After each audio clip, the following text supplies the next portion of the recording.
क्या आप परेशान हैं अपने करियर को लेकर? इस लॉकडाउन में दुकान बंद है लेकिन रास्ते नहीं, बाहर जाने पर रोक है लेकिन ख्वाबों पर नहीं, कदम थोड़े ठहरे हैं लेकिन उड़ाने नहीं। आपकी इसी उड़ान को बरकरार रखने के ध्यान रखते हैं आपके करियर से संबंधित हर एक बात का, चाहे हो मसला करियर का, एडमिशन का, या हो मसला स्कॉलरशिप या एजुकेशन लोन का।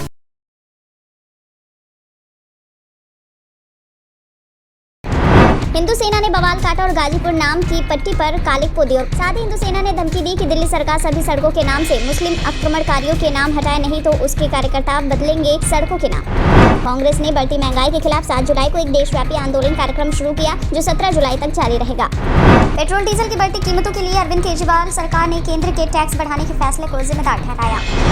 पत्रकारों के सवाल पर जवाब देते हुए सांसद संजय सिंह ने कहा कि बच्चों की संख्या निश्चित कर देंगे तो भाजपा के एक भी सांसद विधायक बच नहीं पाएंगे।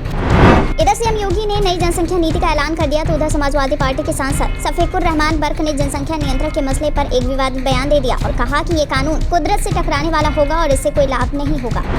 राम मंदिर ट्रस्ट में फेरबदल की अटकलों के बीच कांग्रेसी नेता दिग्विजय सिंह ने कहा कि इस तीर्थ क्षेत्र पर आरएसएस का कब्जा, साधु संत लगा दिए गए किनारे।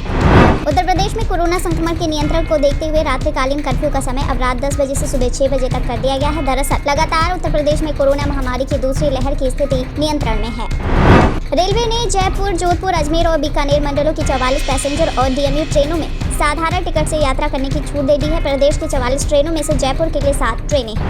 उत्तर प्रदेश के मुख्यमंत्री योगी आदित्यनाथ ने यूपी के लिए नई जनसंख्या नीति का ऐलान किया और कहा कि बढ़ती आबादी विकास में बाधक हो सकती है। तो वहीं विश्व हिंदू परिषद ने कहा कि एक बच्चे की नीति का प्रावधान देश हित में नहीं। दिल्ली में रियायतों का नया हफ्ता आज से शुरू हो गया है। एजुकेशनल ट्रेनिंग और मीटिंग के लिए स्कूलों में ऑडिटोरियम और असेंबली हॉल्स का 50% क्षमता के साथ इस्तेमाल किया जा सकता है। हालांकि अभी स्कूल, कॉलेज, कोचिंग संस्थान बंद ही रहेंगे। समाजवादी पार्टी के राष्ट्रीय अध्यक्ष अखिलेश यादव ने प्रेस कॉन्फ्रेंस कहा कि भाजपा ने क्षेत्र पंचायत अध्यक्ष का चुनाव गुंडागर्दी कर जीता है। दूसरी ओर राजधानी दिल्ली में अब रोज 100 से कम नए मामले दर्ज किए जा रहे हैं। अभी इस समय दिल्ली में सिर्फ 792 सक्रिय मरीज है। वहीं होम आइसोलेशन में 256 मरीज हैं। अशोक गहलोत सरकार ने अनलॉक 4 के तहत नई गाइडलाइन जारी करते हुए प्रदेशवासियों को बड़ी राहत दी। अब नई गाइडलाइन के अनुसार संपूर्ण प्रदेश में प्रतिदिन रात्रि 11 बजे से सुबह 5 बजे तक कर्फ्यू जारी रहेगा। वहीं सरकार ने विवाह में डीजे और बैंड की अनुमति प्रदान की, लेकिन सड़क पर बारात निकासी पर रोक बरकरार रहेगी। तमिलनाडु की डीएमके सरकार ने राज्य में कोविड-19 के चलते जारी लॉकडाउन को बढ़ाकर 19 जुलाई कर दिया है। हालांकि अब रात में दुकानें 8 बजे के बजाय 9 बजे तक बंद होंगी। आप विधायक सौरभ भारद्वाज ने कहा कि अगर हरियाणा सरकार अगले 24 घंटों में दिल्ली को उसके हिस्से का पानी नहीं देती है तो पार्टी के दिल्ली अध्यक्ष के घर पर पानी का कनेक्शन काट दिया जाएगा। 2 साल पहले राहुल गांधी के अध्यक्ष पद से इस्तीफा देने के बाद पार्टी अब तक नया अध्यक्ष नहीं चुन पाई है, लेकिन कांग्रेस ने यूरोप की इकाइयों के लिए अध्यक्ष चुन लिए। यूपी चुनाव से पहले इसे राजनीतिक एजेंडा करार देते हुए यूपी कांग्रेस प्रवक्ता अशोक सिंह ने कहा कि आरएसएस और भाजपा नेता आबादी बढ़ाने की बात करते हैं। उत्तर प्रदेश विधानसभा चुनाव को देखकर योगी आदित्यनाथ अध्यादेश ला रहे हैं। कोरा पॉलिटिकल एजेंडा चुनाव के समय याद आया वाह सरकार। यूपी में बदले गए 68 डिप्टी जेलर, वहीं डीजी जेल आनंद कुमार ने जारी किया तबादला आदेश। दिल्ली में बनी एडवांस जीनोम सीक्वेंसिंग लैब देश में कोरोना की तीसरी लहर की संभावना और डेल्टा प्लस वेरिएंट के खतरे को देखते हुए राजधानी दिल्ली में जीनोम सीक्वेंसिंग लैब खोली गई है। नरेंद्र मोदी कैबिनेट में विस्तार के बाद बीजेपी में बगावत देखने को मिल रहे। महाराष्ट्र में 14 नेताओं ने पार्टी छोड़ दी तो पंजाब में पूर्व मंत्री को निकाल दिया गया। हालांकि जवाब में उनकी ओर से कहा गया कि ये चीज उनके लिए मेडल समान है। बीजेपी शासित असम के मुख्यमंत्री हेमंत बिस्वा शर्मा ने कहा, अगर हिंदू लड़का अपने ही धर्म की लड़की से झूठ बोलता है तो भी ये जिहाद है। योगी आदित्यनाथ ने कहा है कि भाजपा को जिला पंचायत और क्षेत्र पंचायत में 85% से अधिक सीटों पर समर्थन प्राप्त हुआ। ये केंद्र और प्रदेश सरकार की नीतियों को संगठन के माध्यम से जन जन तक पहुंचाने का परिणाम है। बिहार विधानसभा चुनाव के दौरान पार्टी छोड़कर जाने वाले नेताओं की घर वापसी का सिलसिला जदयू में भी शुरू हो गया। तो वहीं पूर्व विधायक मनजीत सिंह एक बार फिर जदयू में शामिल होकर मुख्यमंत्री नीतीश कुमार को अपना राजनीतिक पिता बताया। उत्तर प्रदेश भर में हुए ब्लॉक प्रमुख चुनाव में बीजेपी ने बढ़त जरूर बनाई, लेकिन संगम नगरी यानी प्रयागराज में सभी 23 सीटों पर जीत का दावा करने वाली बीजेपी महज 12 ब्लॉक पर ही सिमट कर रह गई। तो वहीं समाजवादी पार्टी के यहाँ 10 ब्लॉक प्रमुख जीते। भगवान जगन्नाथ की वार्षिक रथ यात्रा आज यानी 12 जुलाई को होगी। वहीं इससे एक दिन पहले यानी कल रात 8 बजे से पुरी में कर्फ्यू लगा दिया गया, जो 13 जुलाई को सुबह 8 बजे तक जारी रहेगा। मेघालय के मुख्यमंत्री कोनराड संगमा ने कहा कि कोविड-19 से जान गंवाने वालों में से 92% लोगों ने वैक्सीन की एक भी खुराक नहीं ली थी। पेट्रोल डीजल के बढ़ते दामों से जनता परेशान है। इस सवाल पर मध्य प्रदेश के मंत्री ओम प्रकाश शकलेचा ने कहा है कि जिंदगी में परेशानी ही सुख का आनंद देती है। जब तक एक भी परेशानी न आए तो आनंद ही नहीं आता। दादरी गाजियाबाद नोएडा निवेश क्षेत्र के लिए मास्टर प्लान विकसित करने से जुड़े समझौते पर हस्ताक्षर किया गया। वहीं अधिकारियों ने बताया कि नोएडा प्राधिकरण और Delhi school of planning and architecture के बीच सहमति ज्ञापन पर हस्ताक्षर किया गया। ज्योतिरादित्य सिंधिया की नरेंद्र मोदी सरकार में कैबिनेट मंत्री बनने पर कांग्रेस के एक नेता ने मध्य प्रदेश के गृह मंत्री नरोत्तम मिश्रा को जलननाशक बर्नॉल क्रीम भेजी। दरअसल नरोत्तम मिश्रा ने कहा था कि जो लोग पूर्व कांग्रेस नेता ज्योतिरादित्य सिंधिया के मोदी मंत्रिमंडल में शामिल होने से जलन महसूस कर रहे हैं, उन्हें बर्नॉल दी जानी चाहिए। WHO की प्रमुख वैज्ञानिक सौम्या स्वामीनाथन ने एक बार फिर कोरोना वायरस को लेकर चेतावनी जारी की और कहा कि दुनिया के ज्यादातर हिस्सों में कोरोना संक्रमण बढ़ रहा है। ये इस बात का सबूत है कि महामारी अभी खत्म नहीं हुआ है।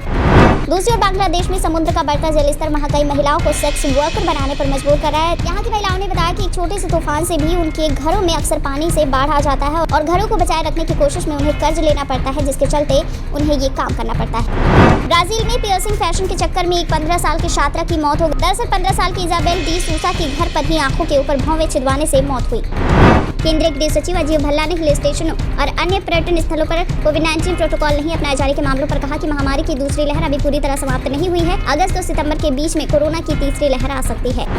वहीं एक और वायरस जहां स्वास्थ्य प्रणाली के लिए खतरा बना हुआ है, तो वहीं पिछले 2 दिनों में दक्षिणी राज्य केरल में जीका वायरस के कम से कम 14 मामलों का पता चला। ये बीमारी डेंगू जैसे मच्छरों से फैलता है। बिजली मुद्दे पर भड़क गए हैं नवजोत सिंह सिद्धू और ट्वीट कर साधा केजरीवाल सरकार पर निशाना। आरोप लगाया कि दिल्ली की आप सरकार चाहती है कि पंजाब में बिजली संकट के बीच ताप विद्युत संयंत्र बंद कर दिए जाए।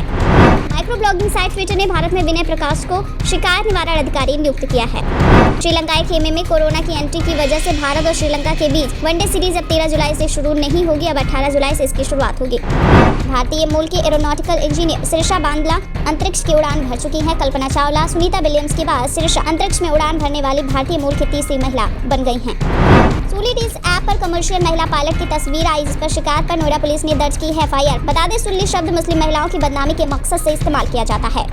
अफगानिस्तान में एक बार फिर तालिबान तेजी से पैर पसारा है। तालिबान के लड़ाके अब कंधार के करीब पहुंच गए। इस घटनाक्रम के बीच भारत ने कंधार से करीब 50 राजनयिकों और सुरक्षा कर्मियों को वापस बुला लिया है।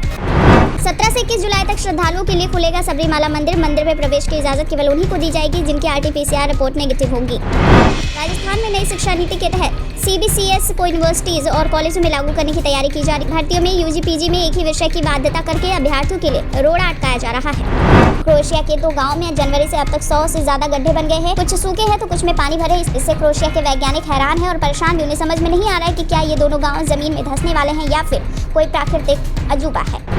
भारत ने ब्रिटेन की कंपनियों को बीमा क्षेत्र में निवेश के लिए आमंत्रित किया है, जबकि ब्रिटेन ने भारतीय कंपनियों की लंदन शेयर बाजार में सीधे सूचीबद्ध होने की पेशकश की। चिराग पासवान ने अचानक अपनी आशीर्वाद यात्रा छोड़ दी और इसके पीछे की वजह बताते हुए कहा कि वो दिल्ली में अपनी पार्टी से लीगल सेल के साथ मीटिंग करने वाले हैं। बाकी जगहों पर उनकी आशीर्वाद यात्रा 16, 17 और 18 जुलाई को होगी।